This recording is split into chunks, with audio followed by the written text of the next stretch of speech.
Steve, you are so very, very unique. You give so much of knowledge, especially for me. Yeah, you can. This is not about money. It's about helping people. Yeah, I've been talking to you for half an hour. Oh, thank you very much. That is wonderful to hear. I appreciate that. Now, the question after that is, that was one of your convert hypnosis statements? Is that one of my covert hypnosis statements? Is that what you said? It was. You didn't get it? So oh, okay. You had an embedded command in there. Okay. You sneaky rascal. Okay, well, I tried. But I want to ask you... No, if I didn't catch it, that means it worked. You did a good job. I'll have to go back and listen to the tape. Oh, I did. Okay. Is it okay to use a serious and honest statement to do, to make a suggestion? Well, I'm sorry, what was your question again? Is it okay to use a very serious and honest statement to, give a command, so to speak? You mean just give someone a direct command and tell them to do something? Like you said, scratch your nose, and you gave, I was saying something here, and you said it worked. Is it okay to use a serious statement, not just something, Oh, nowhere?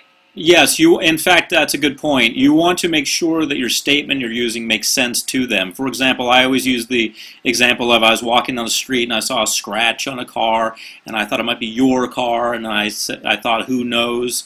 That may not make any sense to someone. For example, if I called Frank and told him that, well, I'm a few states away, I'm about 7 states away from Frank here in the United States. So he would say, how in the world are we walking on the street and seeing my car? So you do want to make it a serious statement. You want to make it a statement that makes sense to them, that would otherwise not be detected by them as being something that doesn't make any sense. Because the idea here is to be covert and to slip it in under the radar so that they don't realize that something's going on. So if you're saying something totally bizarre or something that doesn't make sense in the first place, you have immediately drawn suspicion to yourself. So you want to make sure that your statement does make sense, and it is a serious, normal, for that context, statement. So I did well. You know what? You did so well, I still don't even know what you said, so I'm going to go back and listen to the recording later. Go back and listen. And when you call in next week, I know you're a frequent caller, and we always enjoy having you on the phone. When you call next week, I'll have something for you. Okay. I'll get you back. You Thank you so much. Thank you. I want to know another thing that I happen to do, okay, which is a problem for me. How do I stop interrupting people when I already know what they're going to say or how they're going to end their sentence? Now, wait a minute here. How they end their sentence, I'm already answering. Now, you said you live in New York, right? Yeah. Isn't that what you guys do? Yeah. Okay. It's not very polite. Well, I think, Paul and Frank, they're in New York also. Isn't that, I thought that was considered polite up there. No, it's not really. The rest of the world thought that's just what you all do. Well, you think, Paul, Frank, do you think it's polite? I'll let Paul answer that. Okay. I think it is very common in New York.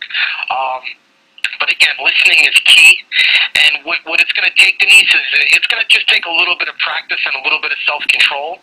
What I would do is I would put a pen in my hand and have it hidden where someone can't see it, or put a ring in your hand or something small that someone can't see but you can feel.